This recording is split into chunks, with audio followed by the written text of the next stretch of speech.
My historical account of Perathia, collected from the fragmented historical records discovered and translated over the last millennia. Before there was time, the ancients set the elements apart from the void in their own realms. Where there once was nothing, now were earth, air, water, and fire. The ancients then moulded the world from clay. They raised the sky, they drew up the oceans, they set the sun burning among the stars. The ancients then parted the veil of darkness and placed humans on their world, Perathia. Within the separate elemental realms, the ancients tasked their servants, the elemental guardians, to watch over the Perathians and allow no harm to befall them. But the ancients began to war amongst themselves for reasons we do not understand. In the ensuing chaos, their elemental servants rose up against their masters. Before the final cataclysmic battle that destroyed the ancients, they captured the souls of the elemental guardians and placed each upon a disc. The last of the ancients gave the discs to Selden the Wise for safekeeping. Selden founded the Law Guardians a millennia ago to protect these elemental discs. As long as the Law Guardians safeguard the discs, the Guardians of the Elements are compelled to fulfill the wishes of the ancients and protect Perathia. 500 years ago, however, the disc for the element of death was lost. Although many strange occurrences have befallen our people, the full meaning of the loss of the death disc has yet to be properly interpreted by the Law Guardians. Today, we Law Guardians still watch over the remaining discs left to us by the ancients. Alright, so, and of course, Azurik is basically now, at this point, the only remaining member of that order. Hello everybody, and welcome to another episode of Let's Play Azurik Rise of Perathia. Last episode, we revisited the Earth Realm, we raised the tower. Look at this, how cool is this? I feel like I didn't express this well enough last episode. I think this is awesome, look at this thing. So the tower's now been raised, and I've established that we need 3 keys in the top of the tower to restore functionality in a large way to this realm. Now, the way we get the final 2 keys is by going through that drill that we drilled down last episode as well, but we also need to activate conveyor belts in that area as well before we get full access to getting those last 2 keys.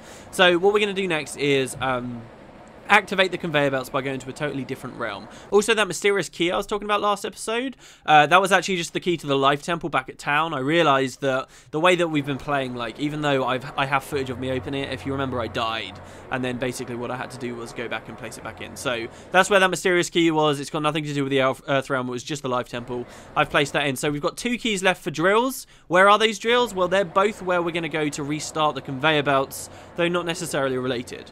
However, this is the entrance. Up there is obviously where we travelled across to the tower. To go to the drill area, it was that pulley over there. Well, there's also a pulley over here. This one takes us to what I call the desert. But other people call it the conveyor belt area. Mostly, I guess, because the first time you come here, as we're doing now, for most people, you're going to come here to turn on the conveyor belts so that you can help, restore the Earth realm in general. We're going to come down into this kind of very dark cave. The Oracle is going to tell us a whole bunch of stuff about this region that we're not going to have to deal with for a long time. But look up immediately as soon as you come in. Ah, look. That's a fragment of the fire disc. That's going to be the last thing we get in this area. It's really well designed. I love that teasing you up there. It's going to be a long time before we get that disc. And no, this isn't it's not like when you see an obsidian out on a random platform or something. That is, you get to it from melting that acid block. But trust me, it just takes a long time. So, yes, this is the Oracle. He's going to say a bunch of stuff we don't necessarily need to know, but I have been just giving you lore from the manual about the Guardians. So, in this level hides the Earth Guardian. You must restore the conveyor belts to proper functioning, whereupon you will be able to find the Earth Guardian in the desert and restore the missing piece of the elemental disc. Okay, so restore the conveyor belts is all we really need to do right now. Now, you can go straight forward and that will take you into the region proper. There is a doorway to the left and there is a doorway to the right. These areas are so far removed from the drill area we were earlier, but this is where our 2 remaining drills will be found. And we actually, I'm not going to bother with them though, because they both have completely different stuff. One is going to allow us to go to another new zone of the game, which I'm not looking forward to at all. And the other one is going to take us to another one of those crystals I talked about. Don't worry guys, we will see that all in due time. Instead, we're going to ignore that. We're just going to hold on to those 2 keys for a long while, and we're going to deal with getting these conveyor belts working again so that we can get those keys and restore the tower. Now, there's a bunch of overlords here. This area is really significant to me. When I think of Azurik, Especially, like, before I started LPing this recently. You know, if 3 weeks ago you'd said to me, hey, WP, Azurik, what do you think of that game? The immediate thing, the immediate place that would have jumped to my mind... Okay, what's the last one? Red, green, sorry, there we go. The immediate place that would have jumped to my mind is this area. You see, when I played this younger, you could... I like, came here when I very first came to the Earth realm, so the only powers I had were, like, water and fire. And there's so much you can do here, and you can hang out here for so long, and you can get so stuck here. There's so much going on with this area that it just sticks out in my memory. Like, this is the one place that I must have spent the most time on out of all others. Every little sound effect, these grinders, look at these horrific grinders, are just ingrained into my memory, and they will be when I'm a 40-year-old, 50-year-old, 60-year-old man. On my deathbed, I'll probably still remember these. I'll remember the sounds of the ambience in this region, which I'm going to play to you guys in just a second. I remember everything about these platforms. It's just so clear in my memory. This area, I spent so much time. The reason is because we start off on this ledge here, and as I've demonstrated to you guys, how the hell do we get back up here? Once we drop down, we're kind of stuck down. So really, you want to save the game, make sure you're full out on your element, your health, because it'll be a while before you can get back to the save. And hopefully I'll be able to do this first time without much frustration. You can fly across over there, but instead of flying across, I'm going to fail jumping into that. Wow, that's brilliant. Okay, that I didn't want to do at all, but we'll roll with it. Okay, so now we're down. And we're stuck down here. Right, we've got 2 rock shard monsters here. Don't use electricity on them. Here's the thing, right? Smash power and electric power in this game are so similar to one another. Like, I just don't understand why they look... They're both kind of like a vaguely purple power. It's ridiculous. So what was that? That was blue, yellow, and green. I hate those ones because you always have to wait to know whether it's red is the last one or green is. So it's actually nighttime here as well. The day-night cycle is really significant in this region. It's nice to have your firepower too, therefore. It's really bright during the day, but it's also really dark at night. And I guess that's quite fitting for a deserty type region. We're actually going to flap over here and grab this obsidian. Nice and easy to find this one. And drop down. Now, the place I'm taking to us now is actually largely very optional right now. There's a lot of big sections of desert here. It's very dark, so apologies if you can't see too well, guys. I will try and keep my fire shield on. Here we've got a silver teleporter. Where's the other side? Who knows? There's a bunch of gemstones you can collect on this general open plain, but there's nothing much for us to do, honestly. It's like a big open dead end eventually. And this is one of the reasons why I used to get so stuck in this realm, because it was such a large area. And if you can't figure out how to get back up to that save, it's a little like that bit of the fire realm, actually, I suppose. If you can't figure out, but it's not because of mazes here, it's just like dead end, like, oh my god, where do I go? I think I've seen everything, I'm missing something. This area just doesn't help, because there's so many like large rocks and things that you might have missed in odd little areas. That's a lava one, so we'll grab that. Like so, and we'll try and grab these as quickly as possible. I actually should kill these rock shard monsters here, because you don't want to get your health whittled down too low. There we go. Have they both eaten a full combo, do you guys think? No, clearly not. Keep your health nice and high. My generic shield isn't going to be too useful here, because I'm going to keep replacing it with the fire shield. But hey, and yeah, like I got so stuck here when I was younger, so very stuck, and looking through every little tree here, just assuming I must have missed some small little passage. And the truth is, I hadn't. There's these regions way above us, and you can actually see up there. There's a fire. I believe that fire is a level 2 fire.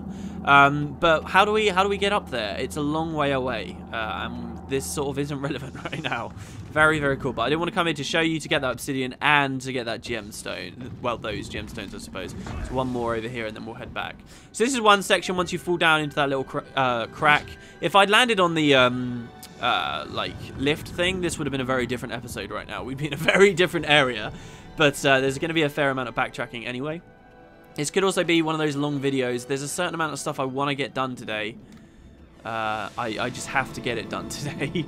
But, you know, here's the thing. Like, we spent 3 episodes in the Fire Realm. We should at least spend 3 episodes in the Earth Realm. But what I'm trying to do is squeeze it out in 2.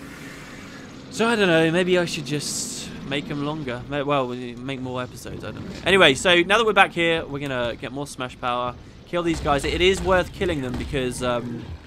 as I say, you're going to be in this region for a little while. There are some loops. If you fall down again, it's just not nice constantly having them here. Obviously, there is the tactic that I've not really been demonstrating at all in this playthrough. That's just whirlwind, which is where you just get your ice element out. Maybe some of you guys have been missing that because I don't use ice too much. And you just flick people and then leave. Anyway, so down here, you can see that there's an area up there. You can see over there, there's a key. Well, you can't see the key, but there is a key over there. Above us, you see our earth power. Earth level 2. Are we close to getting that then, you ask? No, we're nowhere near close to getting that. It taunts you forever, and that's one of the things that always used to get at me when I was like younger. I was like, oh, maybe I'm missing Earth power too. I can see it's right there. It's so close. So close, yeah, so out of reach. Oh my god. So like that always used to taunt me. Here we go, we'll keep doing this. We'll get our shield back. We got some conveyor belts here, but they're not moving. And remember, the whole idea of this region is to activate the conveyor belts. So what we're going to do is get on top of that. But the other option is to go up this stairway over here. And this is sort of very much like that other area I was showing you guys, where it's a big flat desert plain. This one's maybe not so flat because it's got some conveyor belt stuff going on. But nonetheless, it's just another dead end. Maybe some gemstones to collect, you know, the odd thing here or there. Some overlords to kill, get your health back. But in general, wow, where the hell did that overlord behind me come from? Oh my god, my perspective got really messed up there. How the hell did he get behind me? That was really weird. And then the one in front of me was dead. Yeah, we got another grinder here, though. Lots of the platforms. There's an overlord there with a, well, an overlord in a golem, I should say, who we're going to ignore. You can knock them into the grinders, by the way, which is pretty cool. But yeah, we just got a couple of gemstones, so I'm just going to quickly nip through, grab these. I think it's just a couple of diamonds. I do definitely want diamonds, though, so diamonds are an Azurik's best friend. And then we will actually make some progress to getting back up. Grab this.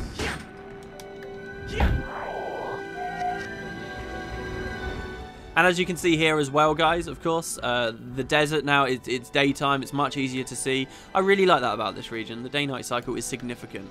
And yeah, it can get annoying. I've got to be honest. You know, Azurik, especially the game where some enemies, you know, passive enemies become much more violent at night. It can be frustrating. There's also this curious thing here, which I think maybe we interact with later. But I don't remember. I really don't. But it looks kind of cool anyway.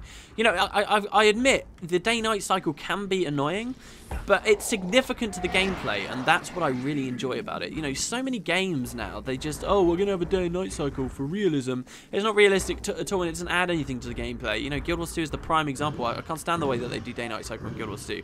It's like, what is the point of having it? I always know whether it's day or night in Azurik, and I've always sort of got my eye on, even if I'm not in, like, the stormy water realm, I've always got my eye on whether, you know, it's going to swap soon. So there, look, we got another key up there. Like right now, I'm compelled to really get a move on because I want to, especially now that I'm playing with you guys and you're not going to be able to see anything during the night, I really want to, you know, make progress, as you know, save the daylight hours as best I can. All right, so our goal here is to get onto that conveyor belt. It's not actually difficult to do. This is where we looped around earlier. This is the exact path we were already on. And instead of walking down the path, all we're going to do is jump onto this block. Now, these blocks are actually climbable. So you see all these little things jutting out of them. You can actually leap up and grab on. A lot of the cargo is going to be just like this. Now, the conveyor belts are off at the moment. Now, I'm telling you to remember that and that's significant. If you turn on your light here, you actually see there's a ladder on the far side of this room. And you can jump up. I thought I was going to fall there. You can jump up to the ladder and use this to climb to an area we haven't seen just yet. Now, we're under a machine that needs 2 keys. You find both keys, plug them both into the machine, and voila, you have restored the conveyor belts, which is what we're trying to do. There's lots of golems and stuff here, which I just really don't like. I usually leave the golems here alive. But what we're going to do, this still isn't how we get, we're still not back up to the save point, though. We're in another area. Do you remember the chasm I fell down? There was a ledge on the other side of it. We're now sort of on the other side. You'll see here that we got this little room. This is a curious place too because they actually just ask you to jump up there later on. I think, can we do it now or do we need... No, we can't do it just yet, but it's a really weird room that they just ask you to climb up. But anyway, we'll ignore that for now. We can't do stuff there. And now we're on the other side. See, there's the save point. And here's the claw. So, we're going to jump onto the claw. There's nothing else on that ledge, guys. And I'm actually going to shut up during this just so that you can listen to the ambience and sort of soak in what this game's all about.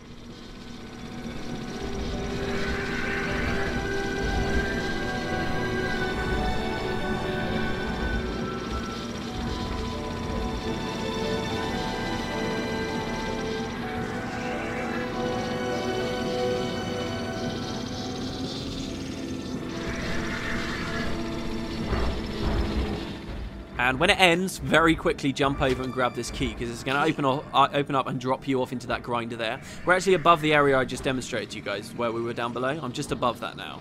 So now we're in a new area and we can jump onto this conveyor belt. Now to the left, this is our way out, but it's a really, really steep slope that we can't climb up, which sucks. You can't get up there no matter what you try and do. But that's where we need to go to get back to the save point and actually get out of this region. They're really punishing with the save point here, but I actually really very much enjoy it. So instead, our only option is to go along in this direction. Now, once again, it's nighttime, so I'm going to have to be using my fire armor just that little bit more so that we can see. Like, it's like, have a good day. If you give someone a light source, give them a torch, give them, you know, fire, whatever you want, then yeah, you should feel, then devs should feel free to put in really good day-night cycles. I'm actually going to jump over there to get this multicolored orb because I do. Oh yeah, we increased our fuel cells. Sweet. When did that happen? Very recently, I guess. Yeah, check it out. So now we've got level 2 fuel cells for all of our elements. That's really cool to see, actually. Very cool to see. And how close are we to our next one? Water will be next, I guess, but we're only about halfway there. Right, so, and then once we get to the end, what am I doing here? Oh, no, and then that's fine. And what you want to do now, guys, is just jump off of the conveyor belt. So what was the point in all of that? Now we're back down here. We're in the same area again. Jesus, what was the point in that? Well, the point is now we've got one of the 2 keys we need. And the second key is not very difficult to get either, but again, it's going to require us to be on one of those claws. So instead of forcing you guys to see what we're going to do again, I'll just actually, or do I force you to see it? I kind of want to force you to see it because so much of the essence of this is running around, looping back with more knowledge than you had before, more powers than you had before, more items, more keys than you had before. Oh, it's great. Okay, so anyway, we're in this cave. This is where that ladder is. Don't mess up the jump. Also, to look down, that's what you would fall into, just so that you know. A gaping, spinning maw of death. Yes, you don't want to deal with that. Then we're just going to loop around. So I'll see you guys waiting for the next claw.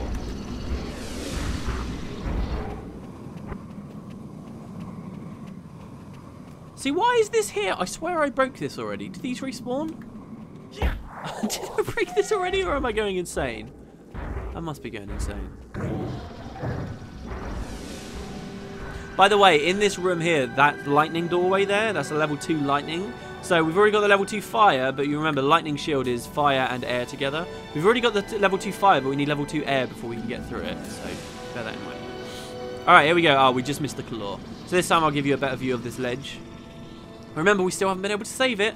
So down there is the first big open desert region I showed you. Down there's where we killed the golems and that obsidian we collected.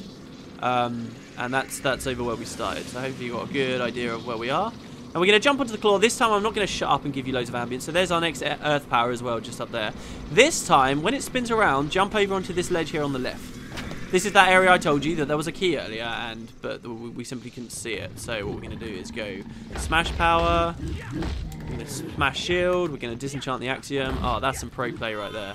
And we're going to collect all of the stuff. So there we go. That's the second key. The reason I did it in the order that I did is because if you use this as your second key, you can just use your wings to jump straight from this ledge over here. Now, I got so stuck here when I was younger, and honestly, I can't rightly tell you the reason why. I mean, it's a lot to do before you can get back to the save point, but I just remember spending a long time here. But I got so stuck. I actually started like trying to glitch the game out. I used to always glitch games out, and I like tried climbing around on this rock here, this specific rock, and I'm not going to do it for too long. Well, I shouldn't really be doing it at all, but there is a way you can glitch yourself to land on that rock where you're not meant to, and then you can like use your wings to jump up there. And I believe I also glitched out once to even get up to the earth power long before you're meant to have it. But that's how stuck we're. Like when a gamer is stuck, when a person is stuck, I should say, they will resort to extreme methods just to get anywhere. Like they'll miss the one obvious easy thing to do, and then just spend hours and hours and hours grinding against one specific thing because they think that there's a slight possibility, and eventually you will make it. You try and bug a game out for long enough, and you will be able to. But I was listening to all this news people were talking about. The new Batman game has like got a couple of bugs and stuff in it, but because because it's just fun and cool to hate on that game at the moment, everyone's just making out that all the little bugs are like these terrible things that you would never expect to see in any other games, and it's just stupid. People just blow it out of proportion. Every game has bugs. It's really winding me up seeing all that stuff. And you can bug anything out just as long as you try. You know, oh, there's one bug in the new Batman game where you can fall through the terrain, and all of a sudden this is a reason why it's the most terrible game ever. Just another excuse, just because one guy gave it, you know, a 3.5 or whatever. Just irritates me. Anyway, we're going to kill this golem. I'm actually using the wrong element. What am I doing? Lightning if they don't have an overlord in it. And whirlwind if they do. So we're going to climb up onto this platform. Very alien looking. Very cool. I love some of the design of some of these areas. So, yep. We got 2 keys that we need to place. One key from riding the claw all the way to the end. One key from riding it just a tiny bit. Lightning buzzes in it. The pump turns on and off. All starts going up and down, I guess. And voila! Now, this hasn't just turned on conveyor belts in this region. Not just in the desert region. All over the Earth realm. So, to get those 2 keys for the tower, we needed these conveyor belts on. Now that they're on, then we can go and get those keys. But the problem is, how do we get out? We still can't get out. What are we doing? Well, we're going to ride the claw one final time.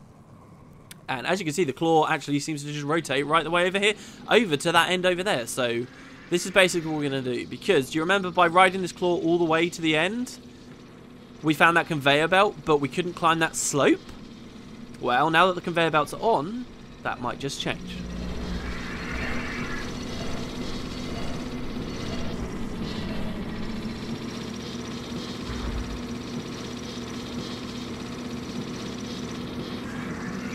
And I will bring it to your attention as well, guys, that if you die now, tough shit. Like, don't jump off there either as well. Like, there's this overwhelming temptation to jump off early. Don't do it. So look, now you can see the blocks are coming along and they're actually being crushed by that thing. So don't jump on a block, don't try and ride a block through here. Instead, jump to the left beyond where the blocks are being destroyed, okay? That's what you do. It's kind of tricky, kind of weird, and then you're actually going to get caught on the conveyor belt in this glowing thing that I actually think looks really cool.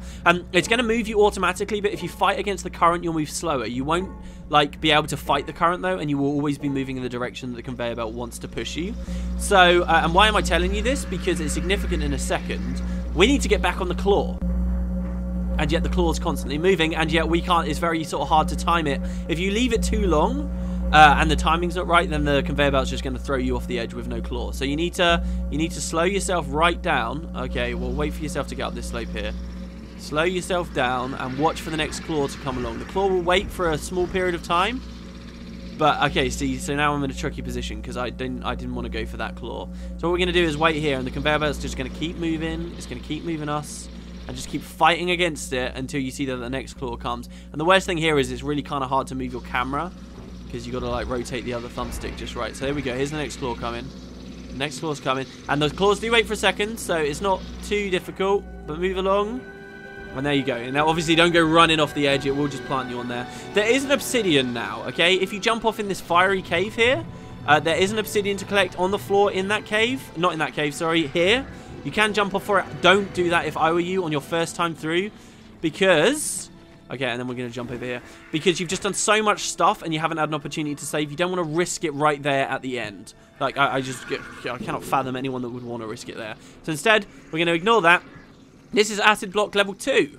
But behind it is actually that disc fragment I was talking about. So it's not actually that bad to get to that fragment. However, we can't melt it yet because we don't have Earth level 2. We know where Earth level 2 is, but how the hell do we get there? Who knows? Anyway, we're going to hit the save point. And that's us done with turning the conveyor belts on. As much as I want to go to the next area, guys, and show you that in this video, this actually feels like a nice video here. We've done a section of a region.